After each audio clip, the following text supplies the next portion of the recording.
This story left me with mixed feelings because on the one hand, I felt bad for them because they had a rough childhood in a strict religious home. On the other hand, I judged them because they chose to continue an incestuous relationship knowingly and went on to have yet another baby despite the risks. So I decided to dig even deeper into their story just to make sure people weren't overreacting. And the kids were safe, but I ended up digging into one of the nastiest rabbit holes of family vlogging I've seen in a while. I've got all the tea, so sit back and hear me out. Kiyomi Vining was born on January 30th, 2003. By the time the scandal hit its peak, she was around 21 years old. She grew up in a large religious homeschooled family, the kind of household where Sunday mornings were non-negotiable and dozens of cousins ran around at every holiday gathering. Another fun fact is that I was homeschooled my whole life. That is not fun. What? I was homeschooled too, and I had no friends, no bitches, and my life sucked. When I was 16 or 15, I think, I was scouted by a model scout. No fucking way. You were scouted? Yeah. I just never went through with it though, because... Yeah, probably don't waste your time on it. Mika Vining, her boyfriend, is about 4 to 5 years older than her, somewhere in the 25 to 27 range. The detail that should have raised eyebrows from day one is the fact that they share the same last name. It's not Smith or a Johnson situation where two unrelated people sharing a name is unremarkable. Vining is not a common surname in the United States, so it definitely was not a coincidence. But nobody was paying attention to this detail when they initially started posting because the story they were telling was too good. According to their own content, Kiyomi and Micah were kicked out of their family homes after getting involved with drug use. Kiyomi has talked about smoking weed in some of her older videos, and the broader narrative includes claims of harder substance use as well. Whatever the full truth, the result was the same. Two young people estranged from their families, ending up living out of a Honda Fit. Really freaked out, honestly, and we weren't planning on having a child. We weren't planning on... Mind you, we're homeless at this time. Yeah, I'm getting a lot of comments being like, why do you have a baby if you live in a van? Well, we lived in a car and we weren't planning on having the baby. We're living in a Honda Fit, scrunched in there with solar panels on top. Yeah. Living outside of gyms, traveling the world or the United States. We weren't trying to have a baby. Yeah. Because I think that's what a lot of people are assuming, that we had a baby on purpose, but we did not. So backtrack a little bit. We're in North Carolina. You do the test. Around 2004, Kiyomi and Micah became popular on social media for being a low-income, relatable young family living in a van with their baby. People loved the underdog story. A young couple against the odds is raising a kid in a van and making it work. He's ripping ass too, bro. I can smell it. Hi. You like ripping ass, don't You want to be part of the video?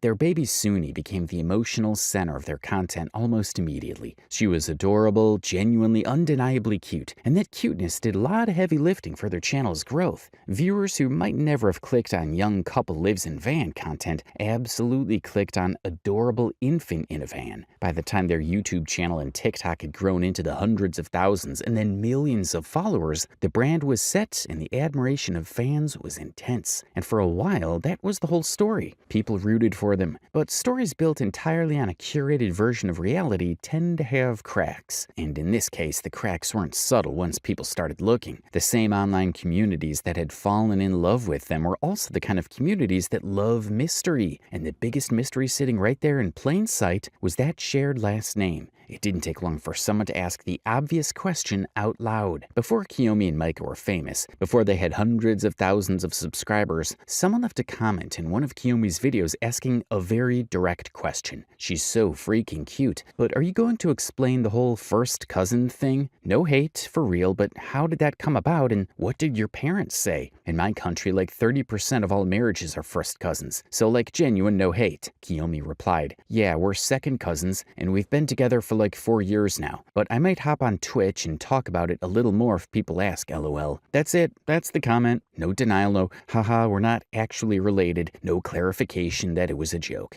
Just casual confirmation, written the way you'd respond to someone asking what restaurant you went to for dinner. And the kicker, I might hop on Twitch and talk about it a little more if people ask, suggests this wasn't some shocking secret she was desperate to hide. It was just a known fact about her life that she was fine discussing if people were curious. Was it a serious response or was it a joke? People became really curious. They knew they were related in some way, right? Right? And so how did they become romantically involved? Like, was this intentional? Was it just something that happened?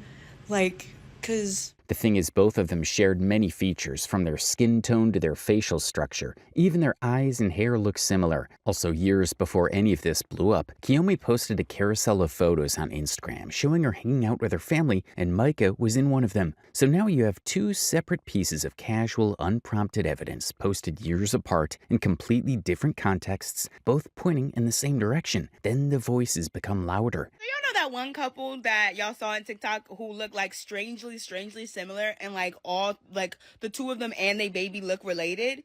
It's cause they are. It's because they are related. It's not, people don't hate on them because they're young parents. People hate on them is because they knew that they were cousins and still had a baby. They engaged in an incestuous relationship and had a baby. The same baby that they live in a van with. So people have some good reasons to hate on them. And it's not because they're young parent. I'm about to be a young parent. I'm 23. But I didn't fuck my cousin! Now, taken individually, any one of these pieces of evidence could be explained away. A joke comment here, a casual caption there, a group photo that includes in-laws or close family friends who got lumped in as cousins because that's just how big families talk. But taken together, the surname, the comment about being second cousins, the Instagram caption calling him a cousin, and the family photo stopped looking like a coincidence. This is the point where people stopped asking, are they related, and started asking, how are they related exactly? What is the link? Well, it didn't take long for fans to trace the connection and find out that Kiyomi's father and Micah are first cousins. That would make Micah Kiyomi's first cousin once removed. In plain terms, if you think of first cousins as people who share a grandparent, then first cousins once removed describes the relationship between someone and their parent's first cousin. So technically a generation apart, but still within a fairly close branch of the same family tree. Things become more serious when Kiyomi's cousin Tori made a video exposing them with hard evidence. Tori posted old photos and videos with a young Kiyomi, seemingly to establish that the families were close and familiar with each other. That's me. That's Kiyomi. Again, that's me. I'm not making this video to hate on anybody. I love Kiyomi. I don't really know Micah like that, but I'm not hating on them. But a lot of people have been saying stuff about the family. Not everything is as it seems. But yes, they are cousins. That's it. It's not their marriage or anything. A lot of people are saying they're not cousins or it's a joke. It's not a joke. They are cousins. So, I'm not gonna come on here and, like, air out personal stuff, but don't believe everything you see on the internet, and the cousin thing, The thing is, even with the overwhelming evidence, many people still supported the family. Some people said, I mean, lots of cultures do that. My mom and dad want me to marry mine. Leave them alone. Some others in the comments acknowledged they were related, but noted they were in unusual circumstances that led to the relationship. It's very shocking at first, but there are some mitigating circumstances that they've talked about on YouTube about how they grew up in very religious and with very overbearing families that did things like that. They were brought up in a religious cult and were forced to keep the baby. They've said before they were and had each other. It's not right, but they are victims. The thing is, the couple did have a rough upbringing by their own admission, and when I considered how deep the wounds ran, I realized why they had so many supporters. Let me explain. This isn't about excusing anything. It's about understanding the environment these two people grew up in and how much impact it had on their lives. One detail that's easy to miss in all the cousin tree mapping from earlier in this video is just how small the actual world Kiyomi and Micah grew up in really was. This wasn't two people from different states who happened to meet online and discover after the fact that they were distantly related. In a video describing their upbringing on YouTube, Kiyomi describes growing up best friends with Micah's sister. So when she became pregnant and scared, the first person she turned to was that same sister, almost on instinct. I was really insecure, plus I felt like Micah wasn't there for me at the time, and I just wanted someone to talk to about it. So I ended up telling his sister, who I was like best friends with her for a really long time. That's not the language of someone with a wide circle of friends and many people to choose from. That's the language of someone whose support system growing up was basically one or two people who happened also to be the immediate family of the person she'd eventually start a life with. The problem was that Micah's sister was extremely jealous, just like the rest of his family. We're not talking about families that go to church on Sundays, but deeply Christian households that saw the Bible as law and followed its teachings as if their lives depended on it. This is where the problem started. Because Like, she's a Christian, she doesn't believe in abortion. None of them believe in abortion. They all think it's like the same as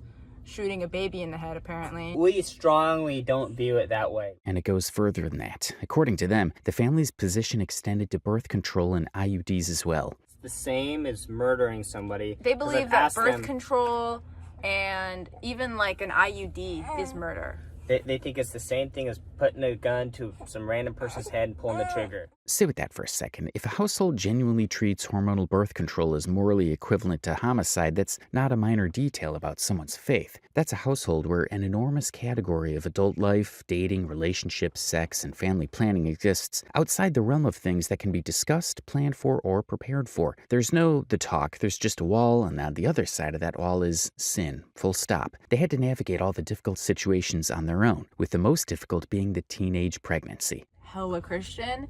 So if we tell them that I'm pregnant and then obviously don't keep the pregnancy, then they would just flip their lids. I was actually like going through it in the first trimester. It was pretty bad for me. And I'll be honest, I wasn't probably the best, most thoughtful boyfriend. Now think about what that means for two teenagers, because they were teenagers when this relationship started growing up inside that wall, with normal teenage feelings and zero framework for processing or discussing those feelings honestly with the adults around them. It is much deeper than you think. When people hear isolated, religious, homeschooled, they often picture something rural and remote, a family living far from any town with literally no other people around. That's not quite what we're talking about. Kiyomi and Micah's families were large and clearly had some social life with gatherings, vacations together, and with 30 grandchildren, 32 great-grandchildren extended network mentioned earlier in the video, there were plenty of people around. So the isolation wasn't geographic, it was structural. Every person in that social world was either family, connected to family, or part of the same religious community as that family. There was no outside.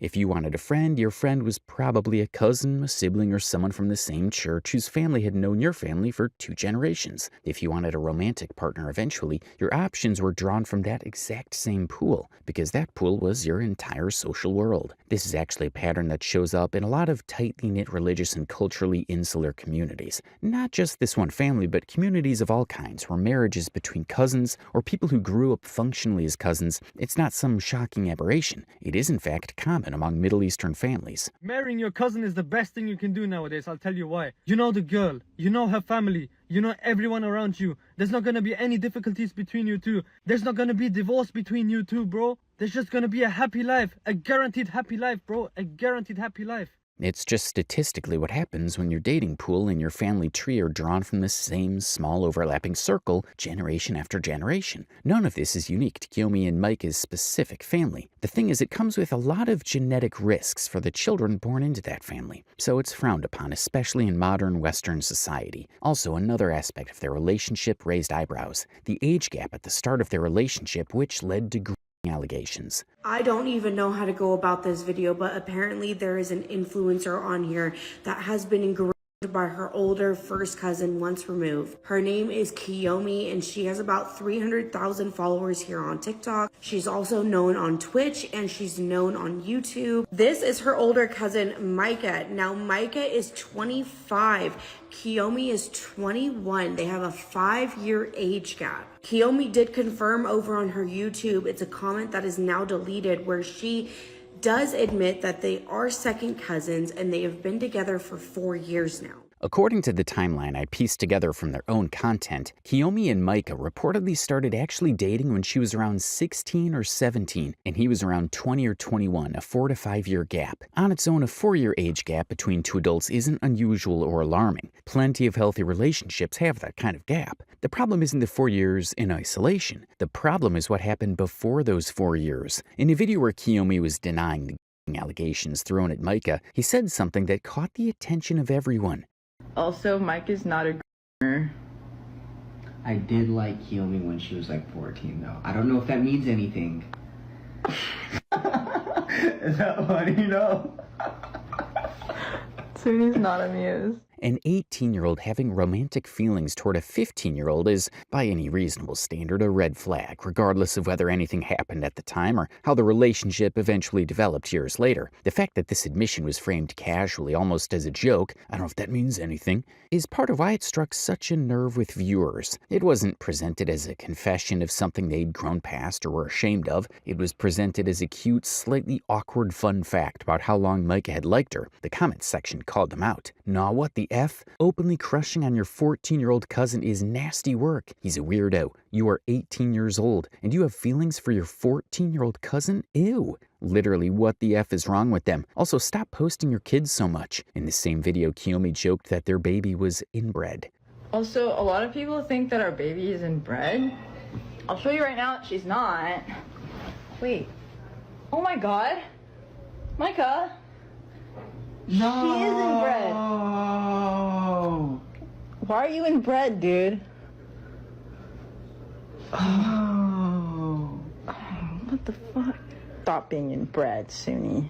Bad baby. As expected, the comment section wasn't having it either. Some people felt they were being immature, and others felt that inbreeding wasn't something to joke about, especially when everyone believes you're in a relationship with your cousin. I feel so bad for their kids. Literally, imagine growing up and your parents are just open about being cousins and dating each other, and then it's all over social media and you legit cannot escape. And eventually people will start associating her with them when they find out who her parents are, and she will get bullied. Does she think inbreeding means that something is wrong with the child? It literally means that you made it with someone inside of your family. There's also the matter of the power dynamic created by the surrounding context. As one person put it, people in the comments defending incest should realize that incest equals often abuse. There are power dynamics in families, for example, between an older sibling and a younger sibling, as well as inbreeding, meaning the baby will have way more of a chance of having genetic diseases and disabilities. Incest isn't just bad because you're related, there's a lot more that goes into it. It's true that we can't prove coercion, but due to their upbringing, it's possible that the relationship didn't develop on a level playing field from the start, and that imbalance is exactly the kind of thing people point to and use the word even in the absence of anything illegal. I should also point out that the couple themselves have addressed this. In some of their content, Kiyomi has joked about the dynamic, at one point reportedly turning the narrative around and playfully claiming that she Micah, flipping the script as a joke. Most times they addressed all the allegations with jokes, but at one point, Kiyomi finally addressed them, claiming it was a smear campaign launched by someone who claimed to know her. It was me, so that's kind of awkward. I keep seeing hate comments from like people that knew me.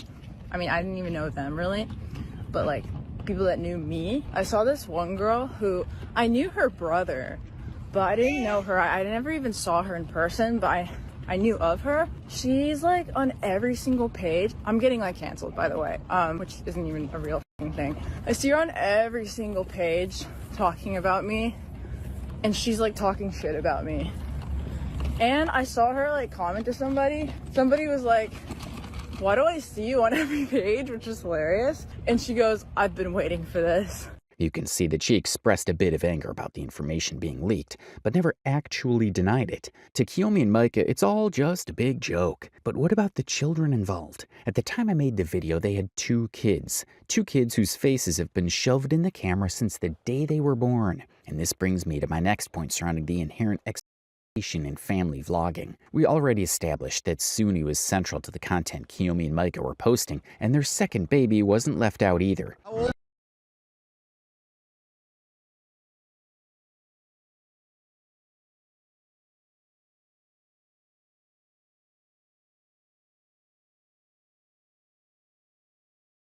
Here's where a lot of viewers, even those who are willing to give Kiyomi and Micah the benefit of the doubt on the family tree stuff, start to agree with the critics. Because regardless of how you feel about the cousin allegations, the age gap, or the religious upbringing, the fact that Suni has her own fan pages is, on its own, a 5-alarm fire for a lot of people who follow family vlogging discourse. And it's not just fan pages. Suni has social media profiles. Mickey has social media profiles with hundreds of thousands of followers. The pages are obviously controlled by their parents, but each page is specifically designed to put these kids on display for financial gain. so it's not a surprise that so many fan pages from strangers exist. This is a known pattern across family vlogging in general. It's happened with other well-known family channels too, but it's still alarming every time because it means a child too young to consent or even understand what's happening has become a recognizable internet personality with a massive following. Mooney, can Daddy get a kiss?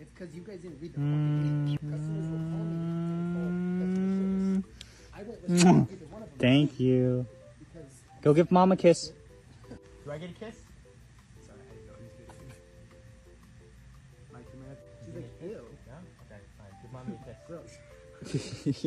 When the entire premise of a channel's popularity is built around children, that's different from a family channel where the kids occasionally appear. It leaves us with a question. If Kiyomi and Micah decided tomorrow to stop posting their children entirely and just made content about their relationship and day-to-day life, would the channel still grow? Based on how much engagement the baby-focused content gets compared to everything else, the honest answer from most observers is probably not at the same rate. The audience growth has been substantially tied to Suni specifically, and now Mickey. When they posted Mickey's birth vlog on YouTube, the video went viral almost immediately, racking up over 1.1 million views, 73,000 likes, and over 4,000 comments.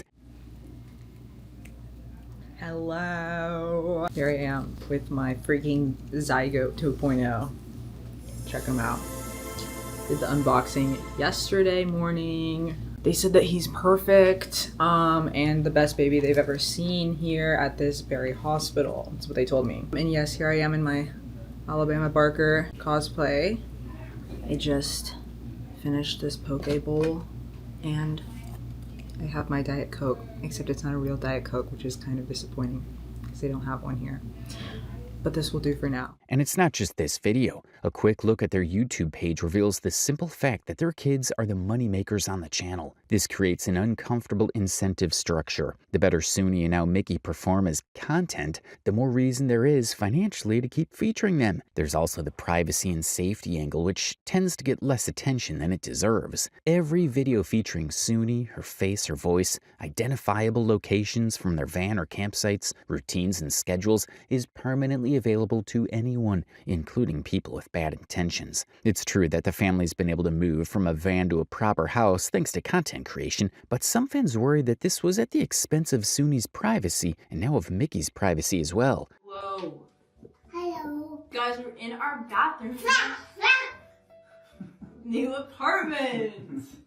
Yay! Yes, we're in an apartment. And I just bought a bunch of stuff to decorate the whole bathroom. So we're gonna decorate. Micah picked out the curtain, which I ended up kind of like basing everything off of.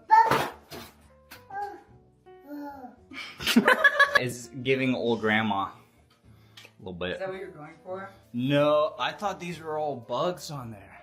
Bugs? I thought they were like flies. Got some pretty towels to match. I thought I kind of like went with the little green in there. Yes, and they fit perfectly in this new, And this what do you call thing this? that Micah got. While most people were happy that their living situation had improved, some others asked the hard questions. What financial benefits do the kids get from this? When these families be moving into their new houses off their kids' back, I'd be like, so the kids built this. Do they get an income? Like, do they have a savings account? Is their college paid for? Are they getting a salary on a monthly basis that's put into a trust fund that they can access once they turn a certain age? Like, family creators like breaking ground on their new mansion. I'm like, The thing is, their scandal didn't stop here. Some information got out about Micah's family, leading to child endangerment concerns. Back in February 2016, Walter Thomas Vining, then 21 years old, living in the Gum Branch Road area of Jacksonville, North Carolina, was charged by the Jacksonville Police Department with intentional child abuse. The alleged victim was a 2-month-old infant. The arrest was reported at the time by the Jacksonville Daily News, and the charge was serious enough to make local news on its own. Here's the part that matters just as much as the arrest itself. The charges were dismissed in December 2018. According to this same reporting, an editor's note attached to the article states that prosecutors couldn't prove beyond a reasonable doubt who was actually responsible for the infant's injuries. Legally, that's the end of the story. Walter was never convicted of anything. The case sat for 2 years years and then closed without a finding of guilt. So why does this keep coming up? Partly because of timing. Online detectives connected Walter to the broader Vining family tree the same way they connected everything else in this story. Last names, locations, and family mentions in their content. It was the same kind of digging that produced the cousin allegations covered earlier in the video. Once Walter's name was mapped onto the family tree as one of Micah's brothers, the 2016 arrest became part of the same pile of things about this family that don't get mentioned in the vlogs. People aren't arguing that Walter is a convicted child living down the hall from Suni and Mickey. They're arguing something narrower, that in a family large enough to produce a documented 2016 child arrest on one branch and a documented pattern of the family overriding individual choices on reproductive decisions on another branch. The wholesome extended family framing that shows up in Kiyomi and Micah's content might be doing some quiet editing of its own, especially since some of Micah's brothers have occasionally appeared in their videos. To be fair to Micah and Kiyomi here, there's no indication anywhere in public reporting that Walter has any ongoing role in their household, or that Suni and any siblings have regular unsupervised contact with him. And as far as I know, there haven't been any CPS investigations into Kiyomi and Micah's treatment of the family. The kids always look healthy and well-fed in all of their videos, so I can understand why their socials attract a lot of followers who are willing to look past the fact that they're cousins. So for now, they're still growing and making a small fortune online on the backs of their children, unlike the next family vloggers on my list who already lost everything. Just 1 year ago, millions of women looked at Wizard Liz and saw a success story. She was the internet's self-love guru, the woman who taught her audience to know their worth, never settle for less, and to walk away from anyone who failed to meet their standards. When her fiancé Landon Nickerson was exposed for cheating on her while she was pregnant, the internet rallied behind her almost unanimously. She was the victim, he was the villain. The case seemed closed. But fast forward to today, and the conversation surrounding Wizard Liz could not be more different. In recent times, Liz has found herself at the center of one controversy after another. From explosive live streams discussing her relationship with Landon to public accusations involving money, family disputes, and shocking claims about his behavior, the drama has only continued to escalate. So far, she has claimed that he's Islamophobic. Something really wrong with this guy. He's also really Islamophobic, like, oh my God. He tells me, he's like, my son is a young Christian boy. Well, how do you know? Did he decide he's Christian? Did he decide anything? Like, I don't have anything against any religions, but my child should be able to choose their own religion. She's also trashed his family a bunch. She's made claims that he owes her money, and a bunch of other very messy he says, she says that we'll get into shortly. At the same time, her social media has become increasingly filled with emotional story posts, heated responses to critics, and public arguments with followers, creators, and even former supporters. And honestly, there's only one word for it: messy. What was once sympathy has gradually transformed into division. Some believe Liz is simply a woman who has endured an unimaginable amount of betrayal and public scrutiny while navigating motherhood. Others argue that the very advice that built her empire is now being contradicted by her own actions. You can often see her fans and haters fighting in the comment sections of Instagram. Meanwhile, people on Reddit and snark pages go on length to explain everything she's been doing wrong. Decisions regarding her relationship with Landon, her move to the United States, her return to Belgium, comments about motherhood, and reports that she may have at one point reconciled with the same man she once publicly condemned have sparked fierce debates across social media. And perhaps most surprisingly, many of the people criticizing her today are not longtime haters, they're former fans. The result is a community that seems completely split down the middle. One side sees a victim being relentlessly bullied online. The other sees an influencer refusing to take accountability while lashing out at anyone who questions her. But the truth is, neither side is telling the full story, because while people are familiar with the cheating scandal that made headlines last year, far fewer know about the events that followed. The live streams, the allegations, the family conflicts, the social media meltdowns, the endless back and forth on social media stories, and the growing list of controversies that have slowly transformed one of YouTube's most admired self-help influencers into one of its most polarizing figures. And to understand how we got here, we need to go much deeper than the viral clips currently circulating online. So in today's video, we're diving into the complete Wizard Liz rabbit hole. If you are a beautiful woman, if you are a woman that has money, that has any talent, you better be prepared to become the biggest bitch ever. If a man is blackmailing you with your child, give them the child. Let these men be single parents. Do any job. You don't do any job. You leech off of people. That's all you do. You use people. You take their country. You bomb their country. And then you guys go and try to be racist against them. You guys are nobodies here.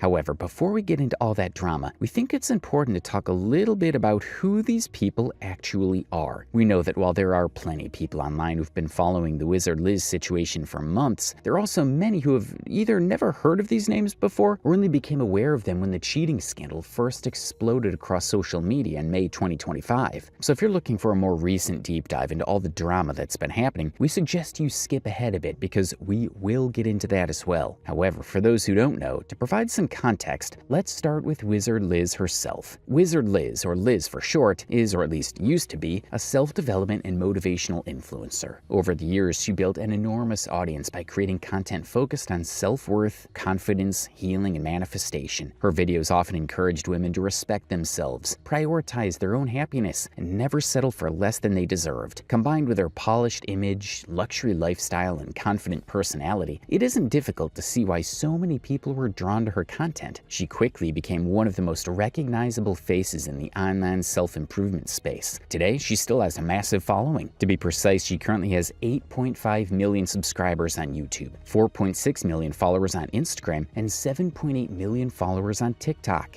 However, despite those impressive numbers, public perception of her has changed dramatically over the past year. I'm not surprised at all that the girls are very much still watching what Wizard Liz is talking about and pedestalizing her, because it proves the suspicion that I've had for a very long time, which is a majority of women are still pick-me's and a majority of women are still obsessed with male validation.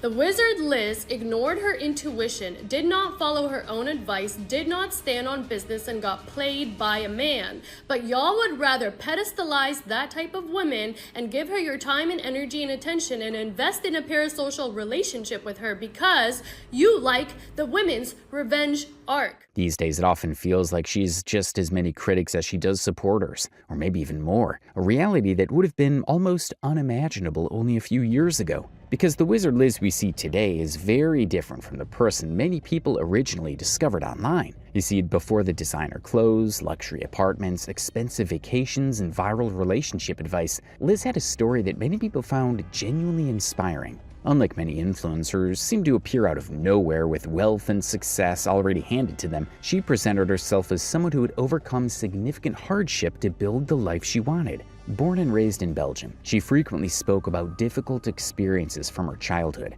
and the struggles she faced growing up in a strict Muslim household. In fact, one detail that many people only recently discovered through publicly disclosed court documents was that her real name is Fatima Jabralova. And as we continue through this story, understanding her background becomes important because much of her online brand and much of the criticism she faces today is directly tied to the image she spent years building. Now, Liz has spoken extensively about her childhood throughout the years. According to her own accounts, life at home was far from ideal. She described her father as being extremely strict and shared stories about abuse directed toward herself, her mother, and sister, Sabina. Being at the height of everything, to having nothing, and now she has children that she needs to take care of, right? And she was in a marriage with a man that abused her and gave her no money, nothing at all. And we have to save the children. So she came to another country. She doesn't know the language. Her university diplomas mean nothing in this country. She went from working a university job to literally cleaning toilets to provide food for us. Because all the money that we were getting from the country, her husband would take and literally keep for himself, you know. And that's not it. She and her sister even talked about how because of their father, they came very close to being unalive. People see us, and especially you, and they know that you've been through abuse and stuff, but I don't think I think you guys don't understand the extent. Like, we were almost like we came very close to being unalived and stuff. And you know, like the main reason that we're so close is because we had to protect each other when we were younger. Now, the most ironic part is that much of Wizard Liz's content revolved around encouraging women to become financially independent, leave unhealthy relationships, and prioritize their own well-being. She frequently used her mother's experience as an example of why women should always have the ability to support themselves and never become completely dependent on a partner. Hey, Dad. was a broke man. My dad had no ambition and he lived off of my mother. When he had the money that he was stealing from my mom and he wasn't giving her 1 cent, he was abusing her. He wasn't giving us any money and we literally lived in poverty because of him, and he was sending all his money back home. The second my mom finally got to work and she went to work in a company where literally surrounded by men, she had to lift heavy boxes, all that, but she did not care. The second she went to work, he stopped the abuse. Why? Because a woman with money can walk away. A woman with money has power. You know how many women there are right now in situations where they have to sit with a man, where they have to sit with an abuser because they cannot go anywhere.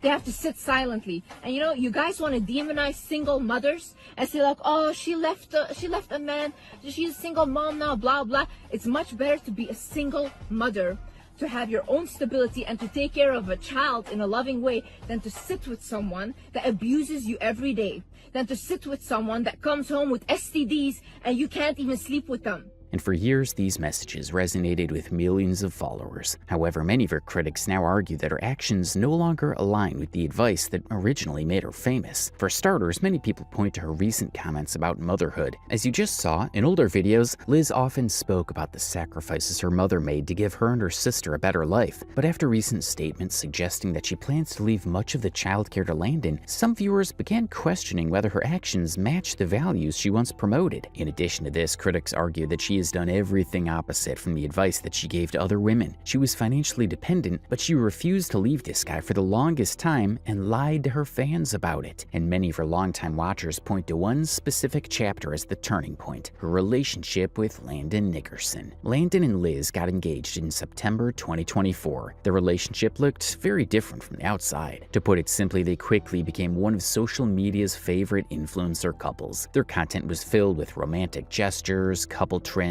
luxury trips, and affectionate vlogs that attracted millions of views. To many followers, they appeared to be living the exact kind of relationship that Liz had spent years telling her audience they deserved. For a while, it seemed like the perfect success story, at least from the outside. We actually went out of our way to find some of their old content, and honestly, it seemed pretty wholesome. Cute couple vlogs, romantic moments, the kind of relationship content that had people saying, I want what they have, because that's really the image Liz was selling to her audience. Landon. Imagine we name our kids also with an L. The L family. Always taking an L. 2 L's make a W, a third L. Here, film me. What am I doing? Film me. Come. Film you. Alright. Damn. Who is that? Who is that? Ah. Okay.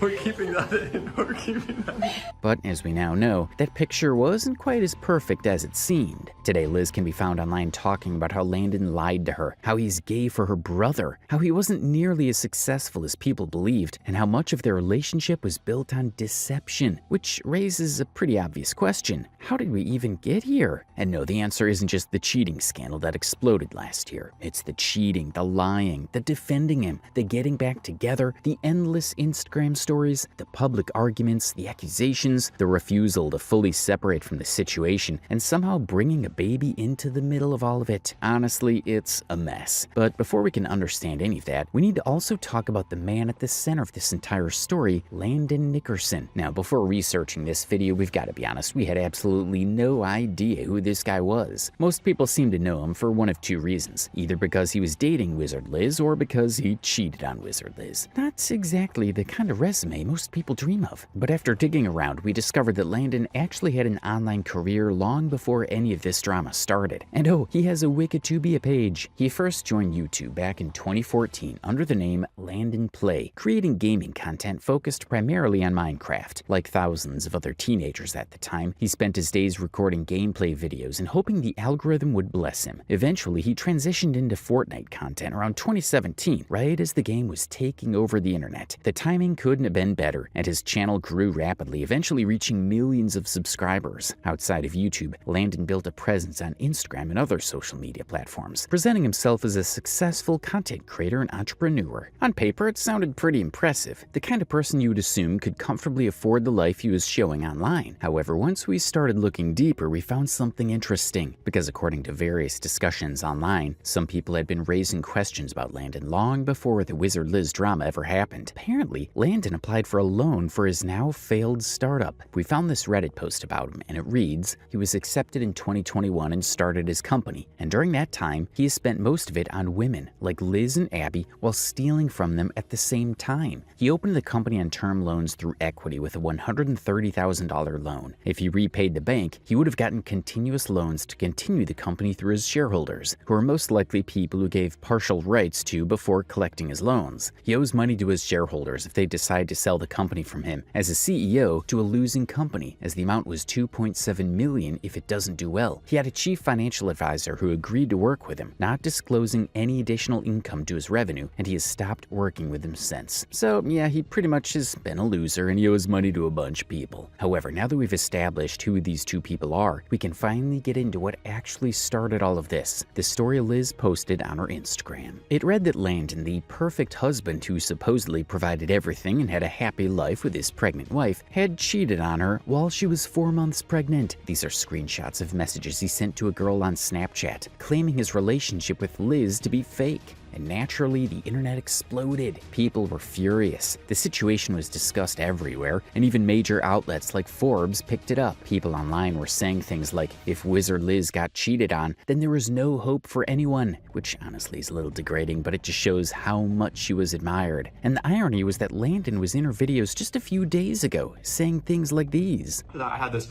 overwhelming sensation. It was like, you know, you would say it's like a voice in your head, but I had this overwhelming sense that I was going to marry you and that you were like the answer to my prayers in so many ways. And literally, like, I feel like I manifested you. And I was sitting thinking, oh my God, I feel like I manifested you. Honestly, it's just horrible. But a few months later, a different narrative started to form. Old clips from Liz's content began resurfacing, where she spoke about dating standards, not settling for broke men, and her general idea that a man should provide at a high level. This led some people to argue that she had built a very specific, and to some very rigid, image of what a high-value relationship should look like. And for sure, some of the things she said aged really badly. Never tell a man you have no one besides him. Listen, women think this is cute.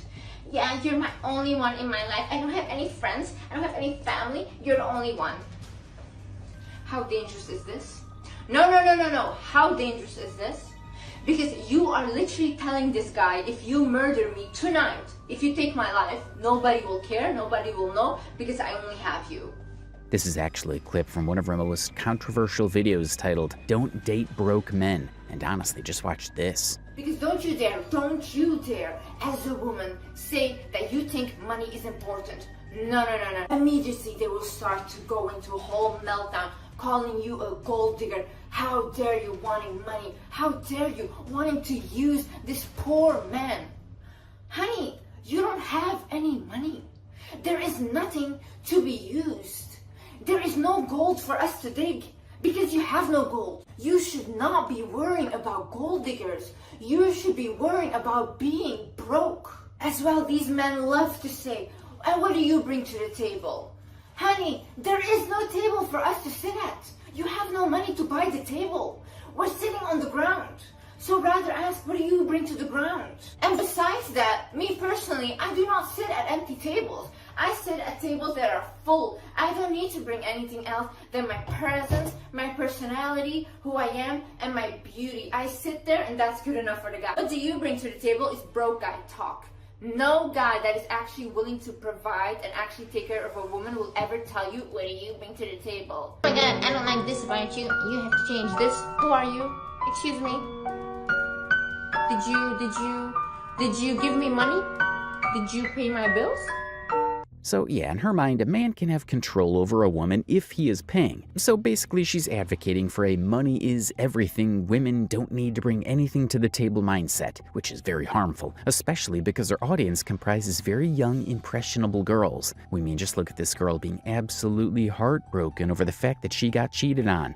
I still can't believe the OG the real mother of self-love, self-development, the most high-valued woman on this earth got cheated on. Like, really, that too? At the same time, others started questioning how realistic that idea actually was, and whether her public expectations matched real-life relationships. Now, to be clear, none of this excuses anything that happened in the relationship. The cheating, the lying, everything else. We honestly believe that a good individual with morals does not cheat, but this belief of Liz opened up a wider internet debate about her views. And in that context, we want to show this clip from another creator that summed up a lot of what is wrong with this mindset. Please do not be fooled by these glamorous, charismatic internet pimps who tell you as a woman the only valuable relationship you can have with a man is by getting financial security from them. These are never women who are going to actually teach you with intelligence and nuance how to have a healthy, meaningful relationship.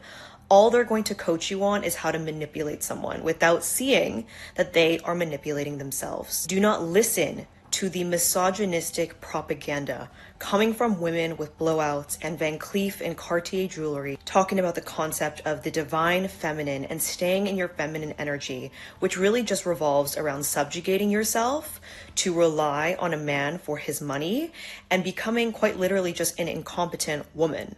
Someone who can't survive in the real world without relying on someone else, and someone who can't really just be a fully functioning, financially literate adult. Please go watch The Unpunishable Woman on TikTok. She articulates this the best. And this is not the only female creator who has spoken about this. There are actually many women who understand and realize how harmful this kind of thinking is. Exactly. Okay. Let's go. Let's go again, guys. Give it your all, guys. Give it your all, okay? Again, let's go. You think I care about you? What a fool. I can't but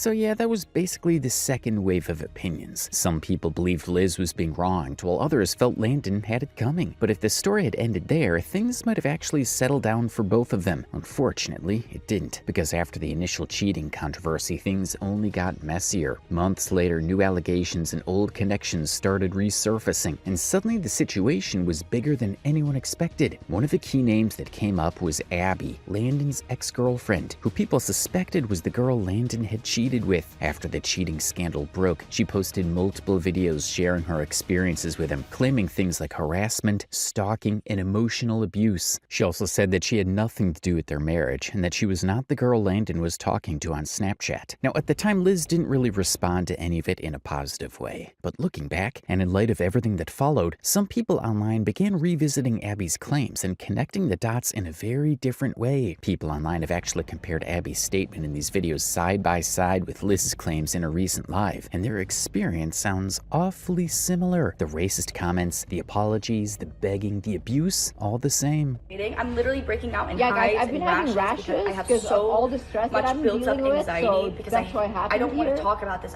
She's now with this Arab man. He's Colombian. He was making fun of the way that my boyfriend looked. Super racist. Like, he always brings up where I'm from. Even if he talks to the police, he's like, she's from this country. We broke up again. He threw a light wand at me. Like, it was just... Wait, you threw a bottle at her face? I have proof of that, you fucking liar. He's crying, begging for me back on his knees, hands and knees, saying what he did was wrong. He admitted everything, putting his hands on me, gaslighting me, cheating on me. I have so many videos of him screaming, of him saying, I'm sorry I abused you. I'm sorry I physically attacked you. I have so many records. He cheated on me with other Boulder girls. Like, it made no sense. In my brain, when I was 21, it made complete sense. There's like 10 girls that he was cheating on me with. And I didn't know, obviously. Those videos uploaded by Abby have since been removed from Abby's account, reportedly due to legal pressure and ongoing disputes, but they're still widely discussed and archived online. Everyone to know that I had nothing to do with their marriage, or we were not together when they got engaged. People were saying that, and we dated for a year, from 2023 to 2024. I was physically abused by this man. I was mentally abused by this man. He took my past trauma and made me feel so safe and heard and understood. And I fell for it because I was stupid and codependent and idiotic. And I have no more shame anymore. There's thousands of women who have gone through what I've been through. Well, in response, Landon denied the allegations and threatened legal action for defamation. And while you'd expect Liz to support Abby, things took another unexpected turn. She decided to go on social media and absolutely slander Abby. She said, and we quote, "And how are you going to talk about cheating when Landon just posted evidence of you having a married sugar daddy whilst in a relationship with him? Weird. Cheaters should date cheaters, period." Now this is because in her video, Abby had said that she received a call from someone with a Middle Eastern accent, which she believed was Liz, although this was never confirmed. Abby later shared screenshots showing that she had tried to reach out, but received no response. No caller ID, so I was like, okay, great.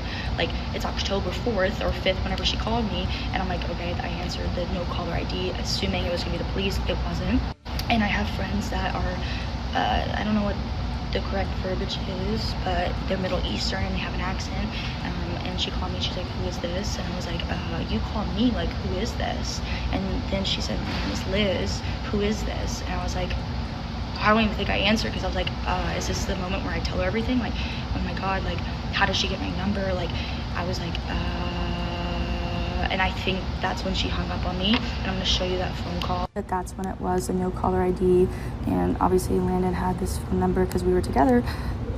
And that's when it was, 5 days after I got my bike stolen. Like I said, the only reason I think it was her was the accent and the fact that she said her name was Liz. And then I was like, oh my God. So yeah, she just didn't seem like she was doing it to insult her. And the screenshot she later posted and also showed in her video clearly showed messages of her warning Liz. However, not long after, Liz went on Instagram stories and publicly addressed the situation, essentially dismissing Abby's claims and siding with Landon in parts of the dispute. She said, "Guys, I am getting videos from my friends that Landon's ex just posted a video saying that she DM'd me before and that I called her. I have never in my life called any woman or ever been aware of other women in our relationship." She shows evidence of a no-caller ID number and claims she recognized it was me because of my Middle Eastern accent. I am not Middle Eastern, and it feels like to me you are trying to make fun of my accent. Whatever happened between you and Landon is between you guys to solve, but don't start lying and making up rumors about me. She also made a bunch of other statements, including the one we showed you earlier about her having a sugar daddy. She later deleted and replaced those posts. And as you can see, it looked like Liz was completely dismissing Abby's story. And honestly, this is where a lot of people started to notice a pattern. Only her version of events seemed to matter, while everyone else's was pushed aside. Now, to be fair, there's also context here. She was pregnant at the time, her fiancé had just cheated on her, and she was clearly under a huge amount of emotional stress. So some people did cut her slack for how she reacted in that moment. But for others, this was just the beginning of a more uncomfortable narrative, one where she wasn't just defending herself, but actively discrediting anyone who spoke against her, or even in favor of her, because as far as we're aware, Abby was never against her. And guess what? Abby was not the only ex who spoke up about Landon. We also found this post made by another one of his exes highlighting pretty much the same allegations. So yeah, there's definitely a pattern of him cheating and treating his partners badly. However, right at this point, another key figure enters the story, Liz's sister Sabina. Sabina would later post an almost 8-minute long video breaking down her side of the situation, defending Liz, denying Abby's claims, and stating that both she and Liz had been blocked on Instagram by Abby. That video, I know what you're doing. Like, I know what you're implying. I know that you're implying that she knew. I know that you're implying that she saw your messages and she ignored it. I know what you're implying. Everyone on the internet, you can say whatever you want on your videos, but we know what you're implying and what you're trying to do. And if you were really a girl's girl and you really wanted to come to Liz her defense or whatever, share your story. And why are you deleting the comments of our friends when they're saying like, hey, she never called you? I didn't want my sister to get involved in this because I don't want this story to get bigger and bigger. Liz is like, I want to message her. I want to ask her why she said that in the video. So then my sister goes and tries to message you, and here's proof of the fact that she cannot find you on her Instagram. You have her blocked. That is the truth. Landon is getting death threats every second on his phone. So my sister goes online and says, hey guys, like, stop the death threats, stop this, I'm worried about him. Man, who is by the way the father of her child, who is also by the way someone she loved very deeply, tells them, hey, stop the death threats. You guys are canceling her for that? She's not all of a sudden back together with him. First of all, she's never getting back together with him. That's not happening. When she leaves, that's it. It's also important to mention that at this point, things escalated further when Abby shared private details of Landon online, including a phone number linked to Landon. According to Liz, this led to harassment and threats being directed at him, which only made the situation more chaotic. However, Abby also accused Landon of calling her boyfriend, her brother, her father, and also harassing her non-stop to take her videos down. All the way back in November and October of 2024, I do want to talk about the fact that Landon has found my dad's phone number and my brother's phone number, and then reached out to them and was harassing them over and over all night and all morning, trying to get me to take down my videos. He also reached out to someone that I have a relationship with, that I was also in a content house with in Fort Lauderdale, asking her to persuade me to delete the video. And I was even told by her, like, keep it up, like I had no idea and everything like that. But I just want this to rest and I want to move on with my life. I didn't say anything.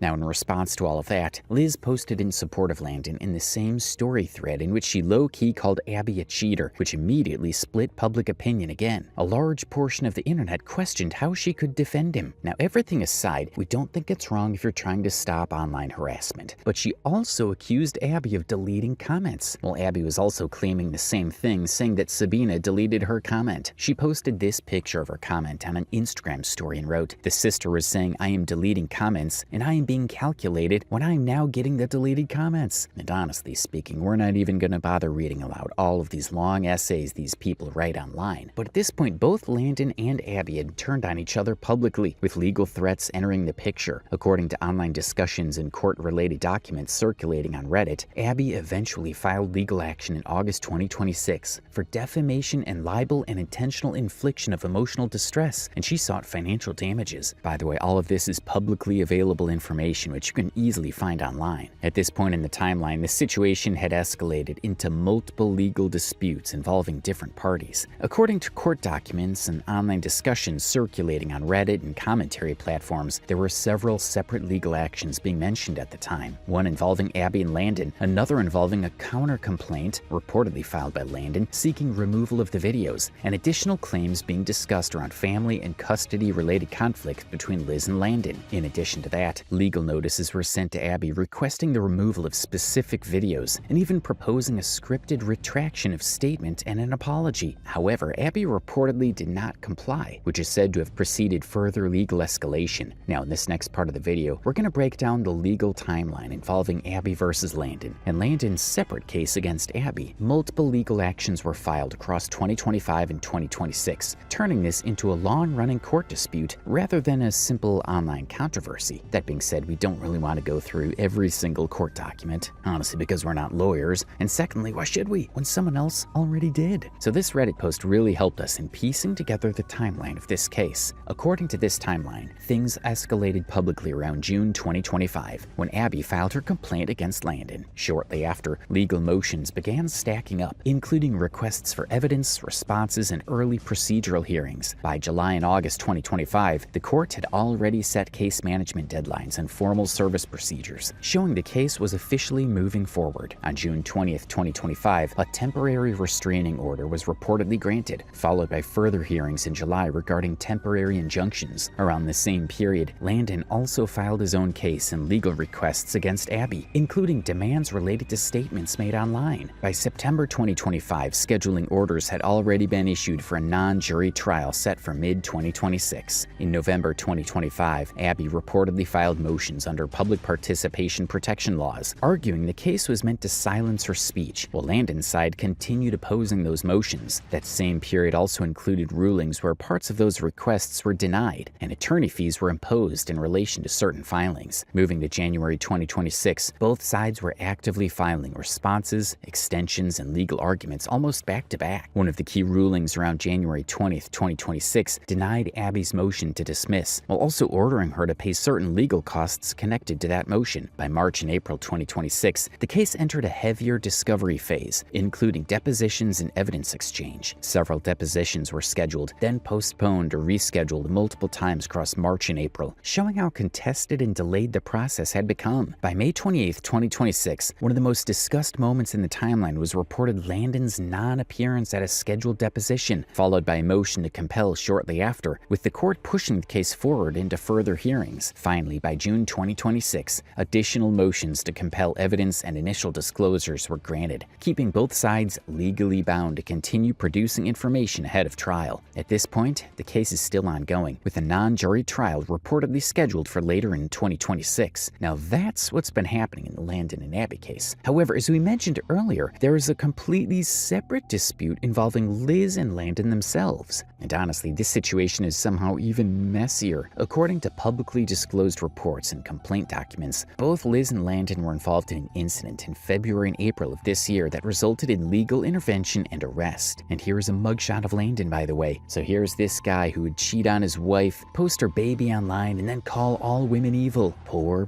Landon. Anyways, coming back to the topic, the dispute in April of this year reportedly centered around disagreements involving their child and family violence. Now, there is an actual police report which has been circulating online that states the details and also mentions that Liz has a history of violence with knives. According to this report, Landon grabbed her arm, which resulted in arm pain and a bruise. But what's made this situation particularly exhausting to follow isn't just the legal drama. It's the fact that so much of it has been playing out online in real time. Beyond the complaints, court filings, and custody-related conflict, both Liz and Landon have continued posting stories, accusations, and responses on social media. At times, it feels less like two adults trying to resolve a serious family dispute and more like an endless cycle of public call-outs and indirect shots. And honestly, there came a point where it became difficult to keep track of everything that was happening. Earlier this year, Liz posted a series of Instagram stories discussing her living situation, claiming she had to move homes and accusing Landon of benefiting financially from her success. She also made comments regarding Landon's family and alleged that she had been financially supporting far more than people realized. However, people couldn't help but point out that just before the baby was born, Liz had spoken publicly about how Landon was still involved in her life, helping her, supporting her, and even assisting with moving. She said, "No, we are not in love with each other. I can still act mature and normal with someone even if they hurt me. He is trying his best to do whatever he can to help me. I appreciate it." This was also around the time the two were spotted together at an airport, leading many people to believe that their relationship was far from a clean break. And honestly, that's been one of the biggest themes of this entire saga. They break up, they get back in contact, they post about each other, they stop posting about each other, then they start again. However, according to what we were able to find out, Liz got the K-1 fiancé visa after the cheating, which was in June or July of last year. However, before that, she moved to Belgium for a while. Then at some point, she came back, and Liz and Landon were spotted in France. Then she moved in with him and was living with Landon in rented locations. They were spotted together multiple times during this period. She gave birth in November, got arrested in February 2026, and then in April of this year, she got Landon arrested, and Landon also got a temporary restraining order against her. Around this time, people are also mad that she put Landon's name as a father on the birth certificate. According to this timeline, she did not fully move out till April 1st. Oh, and by the way, her visa also ended at the end of last year.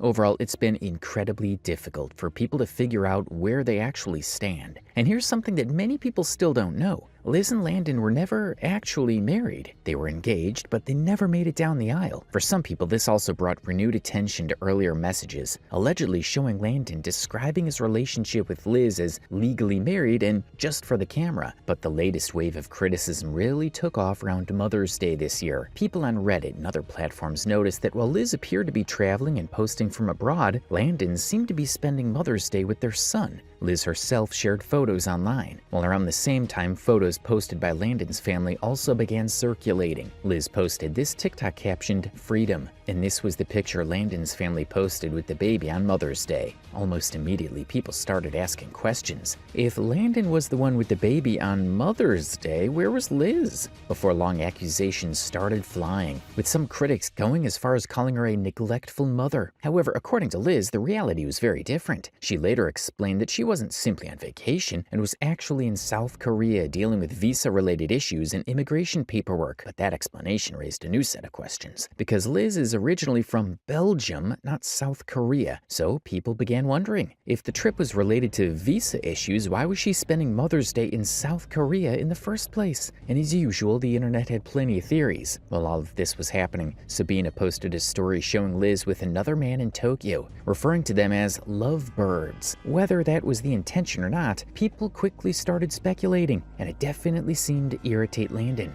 Not long after, Landon responded by posting a photo of their baby online. Now, this was a huge deal because Liz had repeatedly expressed that she did not want her son's face shown publicly. So regardless of whose side you're on, many people viewed this as an incredibly petty move. Not only was he pushing back against the narrative being built around him, but he was also doing the one thing he knew would upset Liz the most. He posted the photo and wrote, "I've kept my mouth shut for so long, but honestly, I don't like this portrayal that I am such a villain. Well, I've been full-time parenting myself while this person abandons their child. He deserves better than that. I love him so much and I feel blessed to be his dad. I'm going to keep doing the best I can for him. I've not spoken on any of this because of threats of extortion, slander, and I really don't want there to be any more drama, but I'm just really sick of the false narrative. Going to Asia and posting with your new boyfriend only a month after we break up and 4 days after telling me you miss me and want to see me, instead of trying to be a good mother, caring for your son, or celebrating his half-year birthday is not something to be proud of, lol." As if things weren't messy enough already, there were multiple other incidents happening at the same time. Landon also posted content that many people interpreted as suggesting the two were still together despite everything that had happened. Liz later claimed that she had intentionally given Landon that impression because she believed it was the only way to maintain access to her child and avoid creating even more conflict. Well, I have been trying to manipulate him into the fact that we could have a relationship and everything. I've been trying to be nice to him and do everything that I need to do just to be with my child. But this guy is just like, he's only going to cooperate if I am actually with him.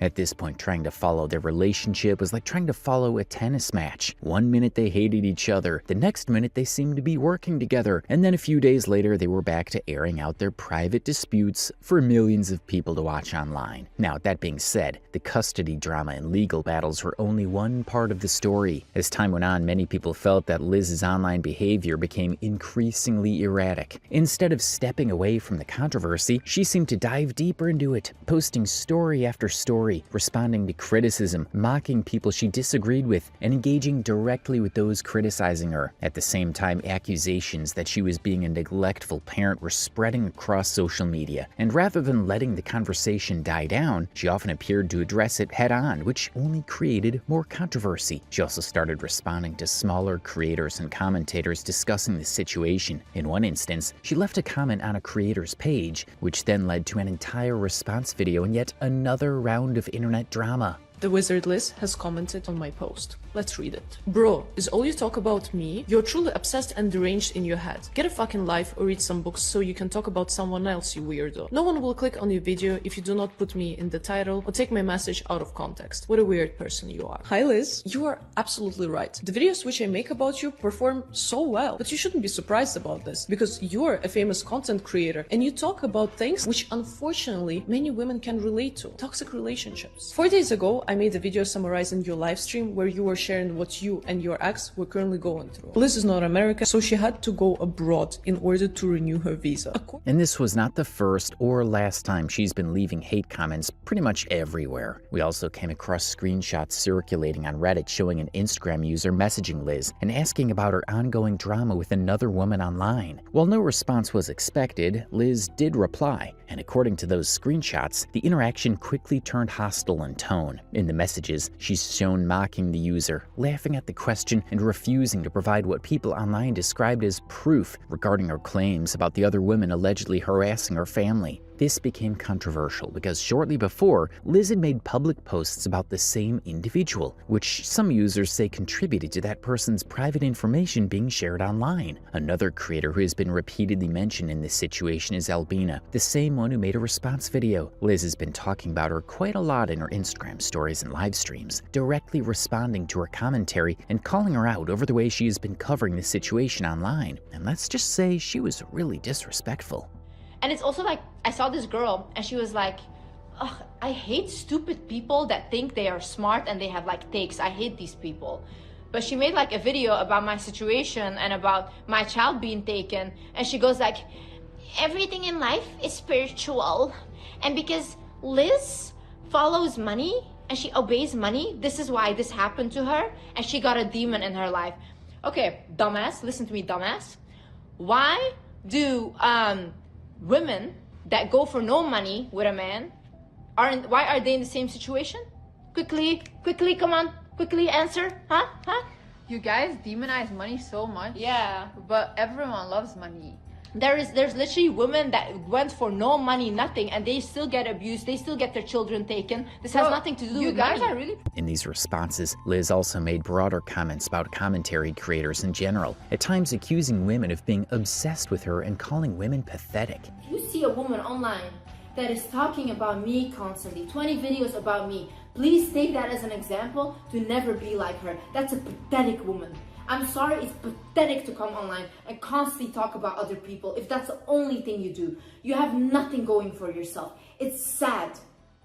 Focus on yourself. These people will never accomplish anything. And honestly, that was the part that surprised us the most. Liz wasn't just responding to major creators anymore. She seemed to be engaging with almost everyone. Commentary channels, hate pages, random accounts, and people with only a few followers. If someone was talking about her, there was a decent chance she'd seen it. Throughout all of this, one person who consistently seemed to be fueling the fire was her sister, Sabina. The two frequently appeared live and said some of the most horrific things imaginable.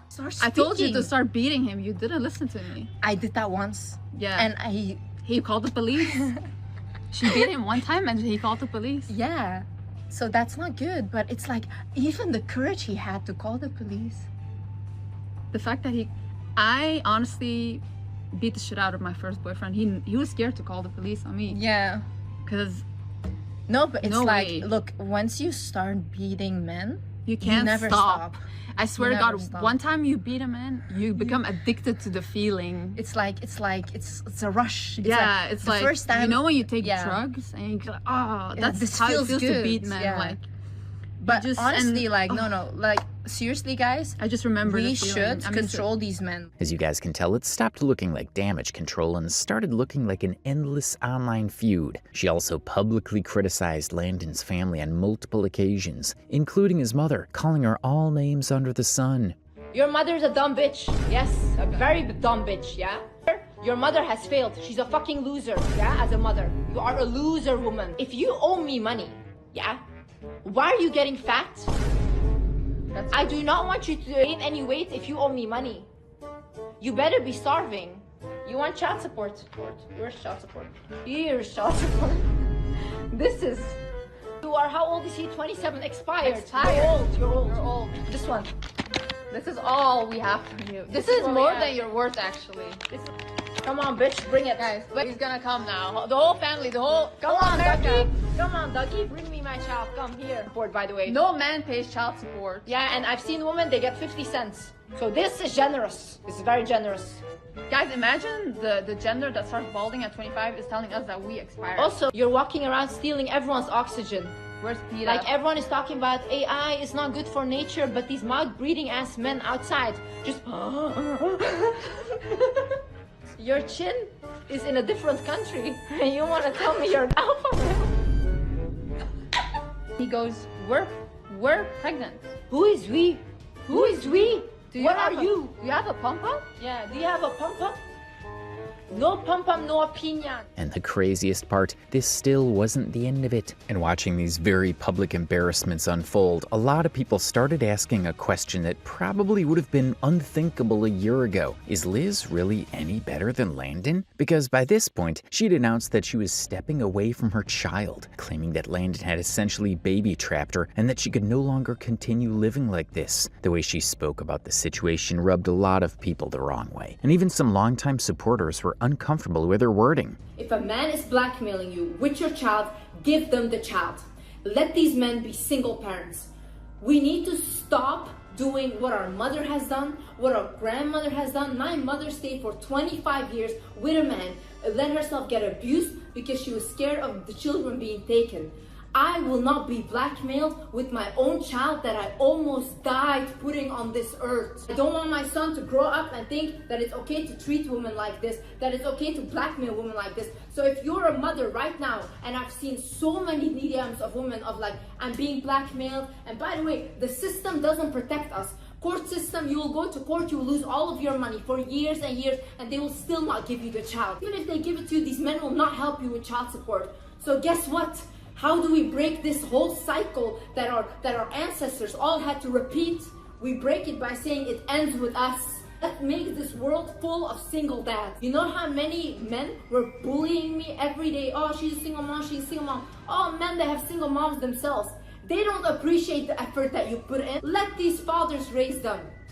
Why are we always putting ourselves in these situations where these men can just walk away for nothing? As a woman, and there have been many instances where she's spoken about her baby in the same way, saying that she's happy without the baby and living her free life, getting her sleep.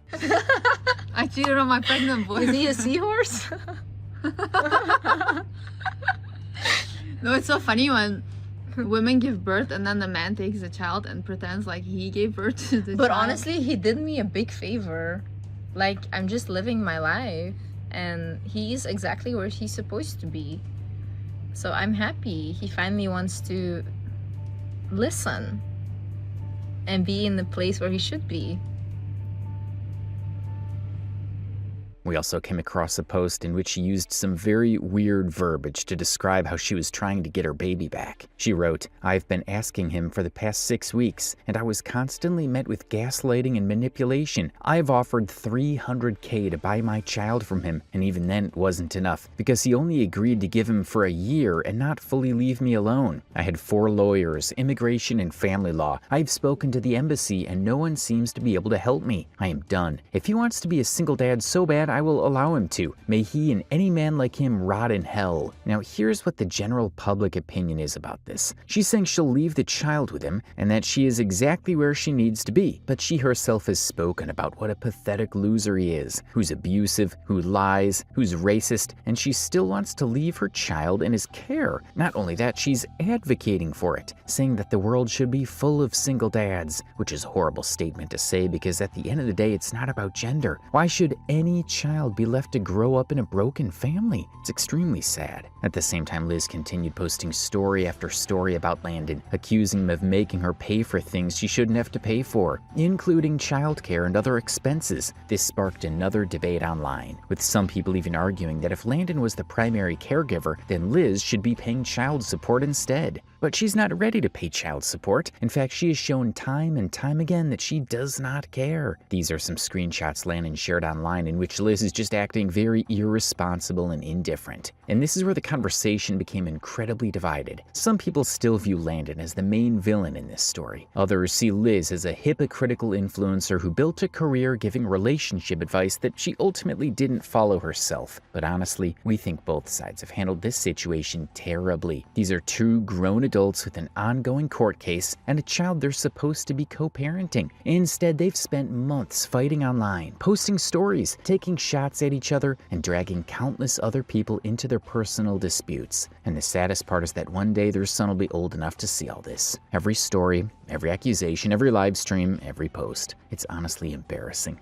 However, the drama reached a completely different level when Liz decided to go live and tell her side of the story. Before the live stream, she had already been posting allegations about Landon on Instagram, but then she spent over an hour addressing everything publicly and making a series of new claims. Now, we know that sitting through an hour-long live stream isn't exactly everyone's idea of a good time, so don't worry, we did it for you. We went through the entire thing, picked out the most important claims, and broke down the key points so you don't have to spend an hour listening to influencer court testimony. And this is where the current phase of the drama really begins, because during that live stream, Liz made several major allegations, including claims that Landon pressured her into giving birth in the United States and that he was creating obstacles when it came to important documents and arrangements for their child. I couldn't leave the country because he refused to get my child a birth certificate for months. So I tried to get my child a birth certificate, but because I'm not a US citizen, I could not get my child a passport or a birth certificate. I have not been able to get my child a passport till this day. He has not gotten his child a passport till this day because he does not want me to leave the United States with my child. And he doesn't understand that it's ruining his child's life because he doesn't see his child as a child. Like, when literally I was still in the United States, this guy was never taking care of his child. He does not care. He only cares now because I left. Now, one thing that a lot of people agree on, and kept asking her repeatedly, was why she decided to give birth in the US. Because honestly, many people felt that a lot of these issues could have been avoided. They argued that he would not have been able to baby trap her if she hadn't flown to a country where she had fewer rights as an immigrant, or if she had not consented to his name being added to the birth certificate. However, she did later explain why she stayed in the US for the birth of the baby. Why did you leave Dubai? Couldn't you have stayed in Dubai? Well, when I was still with Landon, he made me literally was like, let's move, because I was moving to the US, so all my stuff was there. And when I was trying to, after the cheating, I was like, okay, I'm gonna move back to Dubai, whatever, like, I'm gonna give birth there. He would refuse to send my cats. So if I wanted to see my cats again, I had to go to the United States and get them myself. This guy has always tried to use things against me or what I love to basically get at me. So then I was like, okay, maybe it's better than I can take my cats, and also like I work for the US. It's good for my career, and I was thinking like, well, good, then he can see his child at least and he doesn't have to travel on the plane, you know? Because he really wanted to be a father, like really, really badly. So I was like, okay, fine.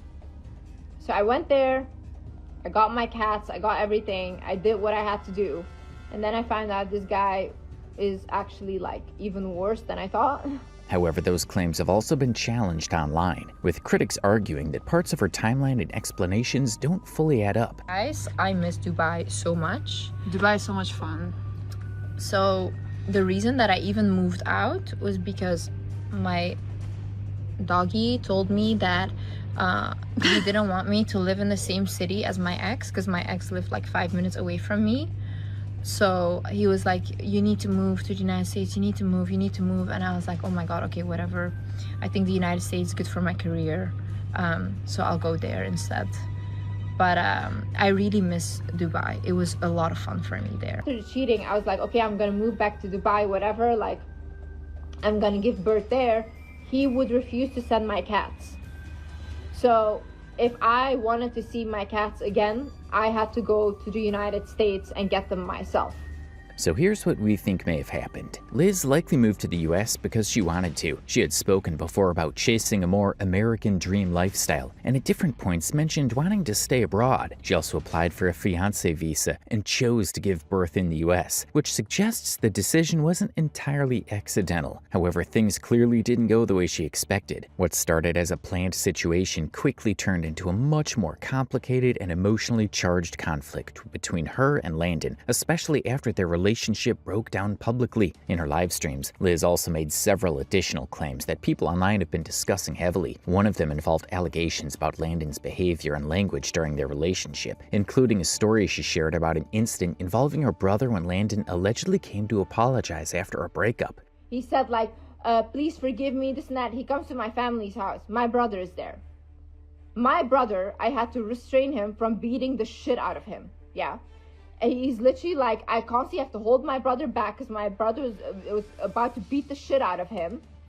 And literally, like, he yelled at him and whatever, and they almost got into a fight because he was literally beating him, almost trying to beat him. And mind you, he leaves my house, he messages me, wow, your brother is so handsome.